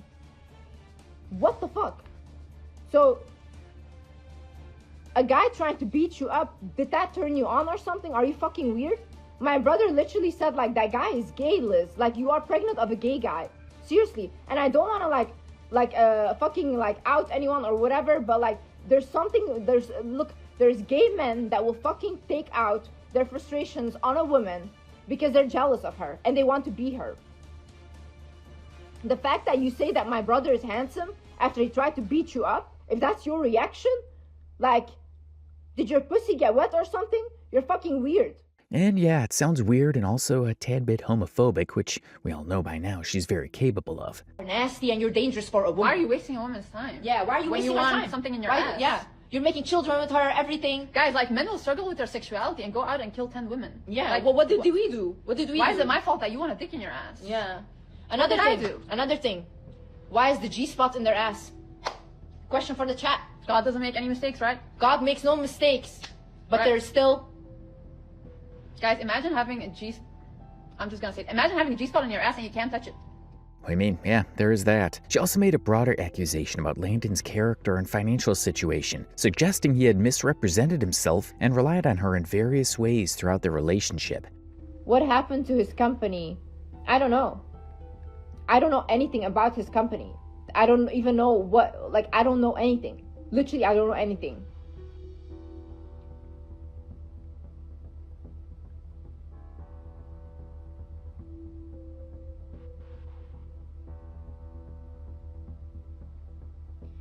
I hope you both get new partners. Well, for me, if I want to move on, this guy's gonna make my life really miserable. So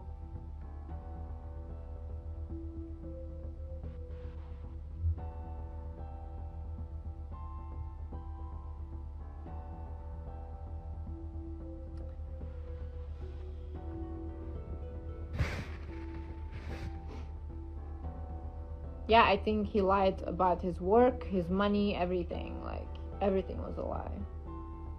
And yes, we totally believe her on this. So Landon did lie to her, and she wanted to be in a very superficial relationship, in a dream where a guy would take care of everything and she wouldn't have to bring much to the table. We actually came across some old videos where Landon jokingly told her that they might need to sell their stuff, and she laughed it off. Having your man in trouble or being in a situation where you might have to compromise was something she treated as a joke. Don't think I can keep doing that. Like, I'm almost out of money. So yeah, so I was thinking we could like sell some stuff. Like, And let's not forget that she's always acted like she's above chaos and above everyone else. She's given advice to everyone, but not always followed it herself. Stop focusing on other people's lives and start focusing on yourself. Look, my ex, for example, who has a weird obsession with me. I don't know what it is, but it's a weird obsession. And all he does is focus on me, focus on my life. And what happened? He completely has destroyed his life. He has lost everything because of it. And he can't stop focusing on me. This is what happens when you indulge in negativity. You're jealous, you're a hater. These people will never make it. If you see a woman online that is talking about me constantly, 20 videos about me, please take that as an example to never be like her. That's a pathetic woman. I'm sorry, it's pathetic to come online and constantly talk about other people if that's the only thing you do. You have nothing going for yourself. It's sad. And just look at this video where she's talking about cheating. I will not settle for someone that's cheating on me. You guys, do you understand what cheating is?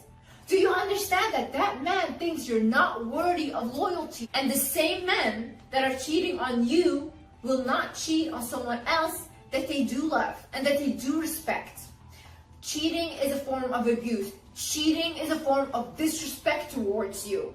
He doesn't respect you. And to be honest, if I'm in the mind of a man and I see a woman that keeps coming back to me after I cheat on her, I embarrass her publicly, and she keeps coming back, I will also not respect her. Well, do you know what cheating is, Liz? Because you definitely chose to stay with the guy who cheated on you. And not only that, if you dig into her account and old content, you'll see multiple instances where she promoted ideas like not all men. I feel like everyone cheats these days. Should I just accept that or be single? I think people should really touch some grass and go outside a little bit and get off your phone. Like these stories that you see on TikTok, these stories that you see online of women complaining about cheating or men complaining about cheating is not 8 billion people. It's just a small percentage in the few. Your family members that always cheated and their friends that always have cheated is also not 8 billion people. Yeah, no, but it's like, look, once you start beating men, you can't never stop. I swear to God, stop. one time you beat a man, you become addicted to the feeling. It's just to beat men, yeah. like.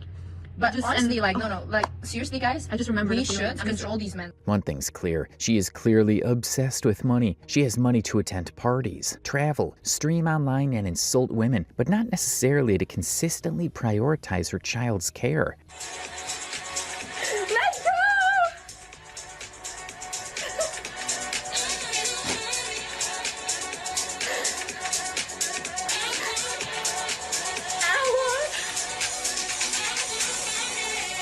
Do you like it? Let's go, guys. Summer anthem.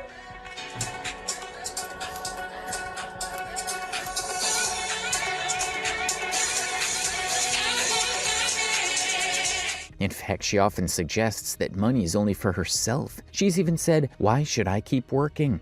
Like these people are trying to keep you oppressed. Same with women saying you should stay, you should fight for the children. Why should I keep working, do everything? I'm postpartum, I gave birth. Why should I still keep fighting, going to court? Why? I just lost $30,000 because this guy sabotaged my visa process. I need to, like, literally my sister needs to go back, send my stuff, send my cats, like, do all of that. Like, bro, this is.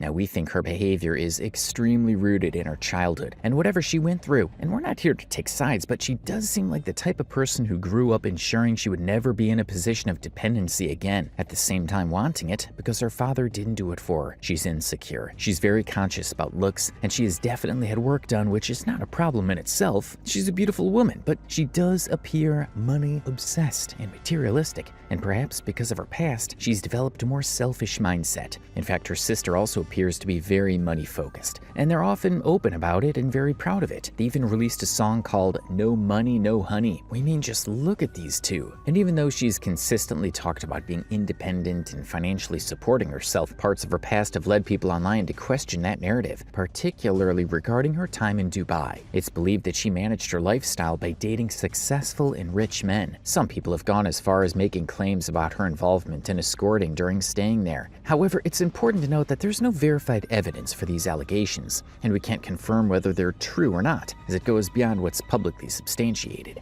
As a result, this remains one of the more controversial and disputed parts of the online discussions around her, and should be treated with caution rather than certainty. However, the real issue right now is not money obsession, it's responsibility towards a child, and what it means to be a parent after choosing to bring a life into the world. And the way she's been acting, even people who were originally on her side seem to be stepping back, because much of what she does online now consists of live streams and stories calling out other women and engaging in constant conflict. Now, with everything we've said so far, we'd also like to clarify that sending hate towards anyone is not the right thing to do. Liz is clearly going through a very intense and complicated period in her life, while also dealing with public scrutiny and personal conflict. We understand that not everyone will agree with this opinion, but the reality is she did get cheated on. She did go through a difficult situation, and she also made choices that escalated things publicly. At the same time, airing out deeply personal matters online has only made the situation more chaotic. Her mindset is clearly not something anyone would fully defend, but it can be understood in context. So we strongly request everyone not to send hate towards anyone involved in this video. On that note, we'd like to end today's video here. We tried our best to cover almost every aspect of this drama and the claims that have surfaced so far. If we missed anything, please let us know in the comments below. Also, share your thoughts. We know the Wizard Liz situation is highly divided, and we've tried our best to present the information as clearly as possible.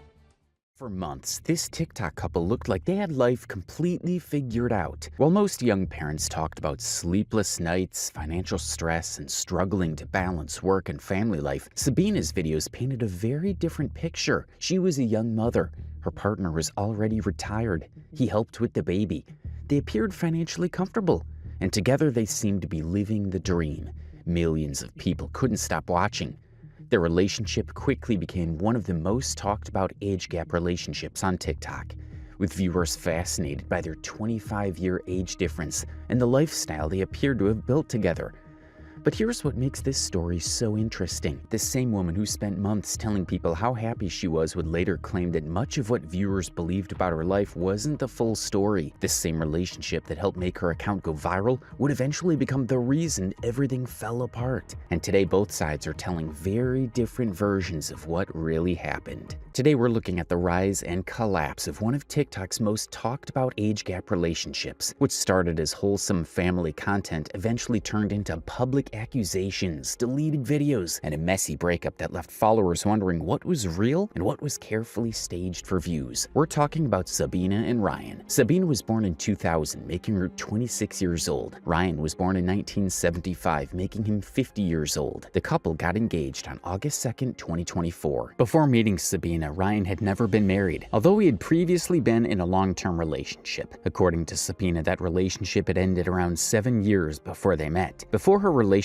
content exploded in popularity, Sabina's account focused much more on her daily life and personal updates. But once viewers became interested in her age gap relationship, everything changed. Videos featuring Ryan consistently attracted more attention. People were curious about the age difference. They were curious about how the relationship worked, and they were especially curious about the lifestyle they appeared to have created together. And eventually videos showing what appeared to be the everyday reality of their life together. At the time, nobody could have predicted where this story was heading, because if you watched their content during this period, everything seemed perfect. Their content followed a simple formula. Sabina highlighted the benefits of being with an older partner, often presenting their life as stress-free, secure, and far less chaotic than what many young families experience. Content like this was all over their TikTok. Millions of viewers were fascinated. The account grew rapidly, and every viral video seemed to reinforce the same message. Being with an older, retired partner gave her a better quality of life. One of her most viral videos focused on what she considered one of the biggest advantages of having a baby with an older, retired partner.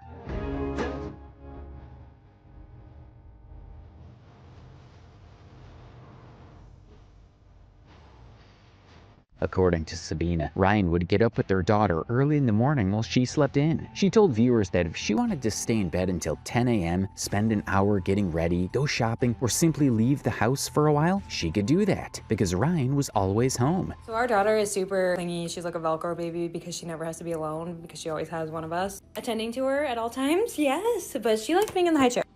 According to Sabina, the arrangement worked perfectly. Ryan was retired at 50 years old. She was able to spend more time with her daughter, and neither of them had the stress that many working parents experience. At least that's what viewers believed. She also praised Ryan for being an active father, saying he handled half the diaper changes, half the bottle feedings, and helped put their daughter to sleep.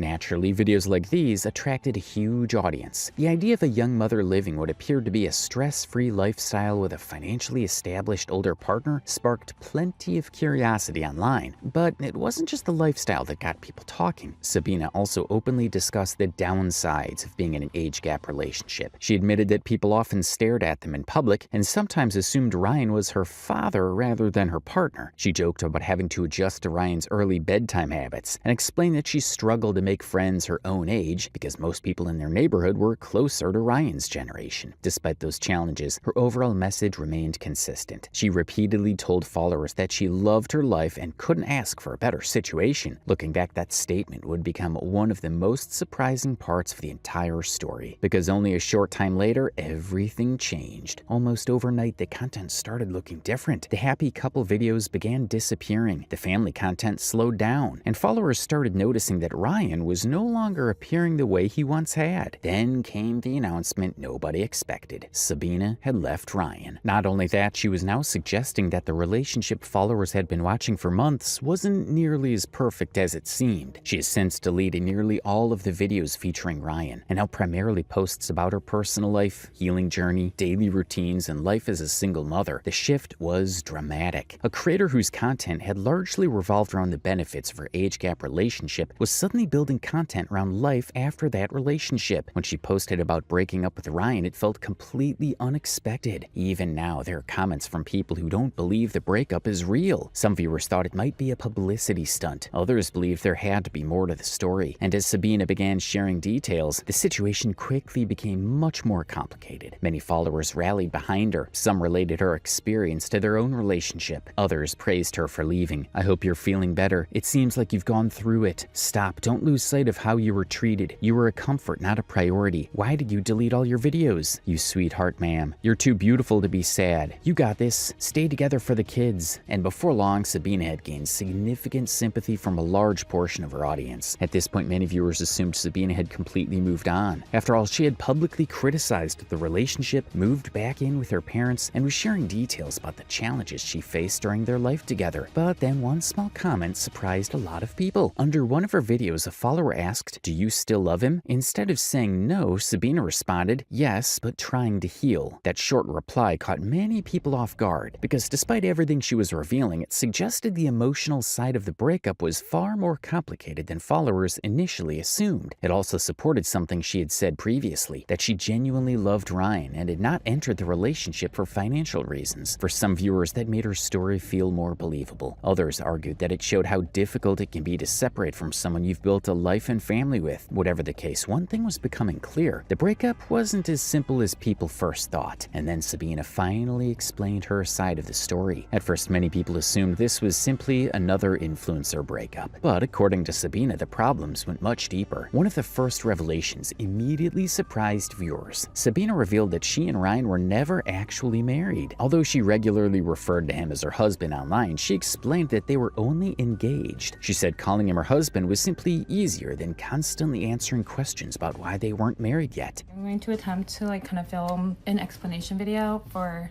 we broke up and everything. I'm just going to first clarify that we actually weren't married.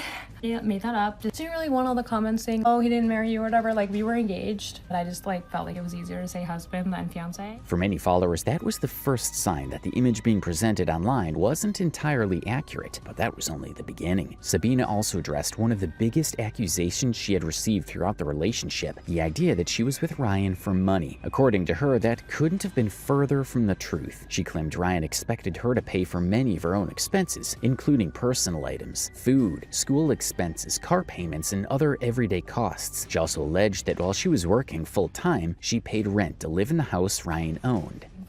So a lot of people think that I was using him for money and stuff, and that is part of this, is that he didn't want to provide anything for me. He didn't want me to live in his house for free, basically. So he wanted me to pay rent, pay for my own groceries, for all my own personal items, for my own bills. I paid for the trash and everything. He wanted to go half on all the utilities, half on all the groceries, half on all the baby stuff. And he owned the house, so I would have to pay rent every month.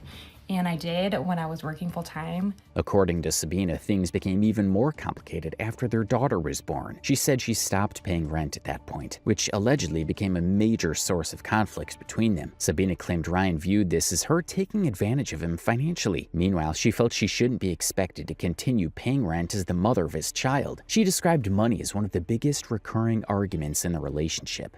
And then when I gave birth to my daughter, I stopped paying rent. He was not happy about that, obviously. Thought I was gold digging him because I was living with him without paying the bills or whatever. So that was a point of contention, and it was just a fight a lot of the times because he was just always upset that I wasn't.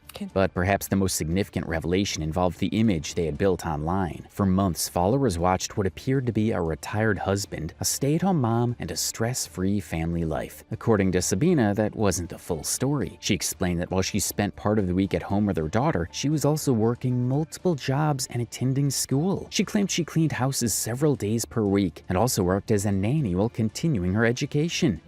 I still work 3 days a week, so I would clean houses 2 days a week and then nanny 1 day a week. And then that money was going to pay my car payment, is $800 a month. And he wasn't willing to pay that, obviously, so I still had to somehow pay that. And then also I was in school, that would also be coming out of my pocket. And then also I had to pay for my own food, any personal items. I shampoo, conditioner, a shirt, anything I wanted, makeup, anything like that. I had 100% by myself. And that is why I started posting on TikTok, because we were going viral And I was like, oh my God, what if I can make money off of this? Because then I can stay home with my daughter. And we were. So I was actually making quite a bit of money on TikTok just for the amount of time I was doing it and for not having a ton of. Suddenly, many followers started questioning the content they'd been watching all along. If she was working multiple jobs and attending school, why did the online version of her life appear so different? Sabina had an answer for that too. She admitted that the videos focused heavily on positive moments because those were the videos that performed best. She also said she became invested in content creation because she hoped it would eventually allow her to spend more time at home with her daughter. Looking back, she acknowledged that viewers were often seeing carefully selected highlights rather than the reality of her everyday life. I kept putting our life out there and making it seem like, oh, we have this great life. We're both stay-at-home parents. 4 days out of the week, I was a stay-at-home parent, and that's what our life looked like. But I did work. That wasn't the full story, and I presented it to be a lot better than it was because I knew that would go viral better than being oh, I'm with this guy twice my age who doesn't help me out in any sort of. I do believe in paying for my own stuff, going to school, getting my degree, and having my own money separate too. It's just that it was really hard to deal with somebody that doesn't want to take care of you at all, help you out when you are going through that development phase. As her explanation continued, the conversation shifted beyond finances. Sabina claimed she often felt unsupported despite balancing motherhood, work, and school simultaneously. She argued that while Ryan was retired, she felt pressure to continue carrying multiple responsibilities, while also being criticized for not contributing enough financially. She also alleged frequent disagreements about food, household expenses, and money in general. According to Sabina, these issues slowly created resentment. She described feeling as though she was investing everything into the relationship while receiving very little support in return. Another topic she addressed was the age gap itself. Interestingly, she said the age difference wasn't initially a problem. In fact, she had spent months publicly defending age gap relationships. But according to Sabina, her perspective gradually changed as she got older and became a mother. She explained that she entered the relationship during a period when she struggled with self-confidence. She claimed she genuinely loved Ryan, but believes her low self-esteem played a role in why she tolerated certain behaviors for so long. Eventually, she says she reached a breaking point, and that's when she decided to leave. Toward the end of her videos, Sabina delivered a message that resonated with many followers. Don't assume social media reflects reality. That statement immediately raised an even bigger question. If the relationship wasn't what viewers believed it was, then how much of the story they watched online was actually real? In a later update, Sabina shared what life looked like after the breakup, and it was a major contrast to the life followers had grown used to seeing online. She explained that she was moving and trying to get everything organized. She clarified that she wasn't homeless and that housing remained stable. She also discussed rebuilding her income. According to Sabina, she had started a bartending position through a working interview and hoped it would become a permanent opportunity. She admitted she could no longer rely on TikTok income the same way she once had, especially because much of her viral content was connected to the age gap relationship. She also revealed that she had transferred schools and would continue her education in a new city. Relationship. Okay, so this is kind of where I'm at in regards to where I'm living. Is I've had to move in with my parents. I'm the mess in this room because I'm currently moving everything and organizing everything. We're not homeless or anything, thankfully, but we're all okay, housing wise. I'm actually starting a job, a bartending job, doing a working interview today. Really great if I can get that and start soon so that we have some more income. I can't count on TikTok as much as I used to for income.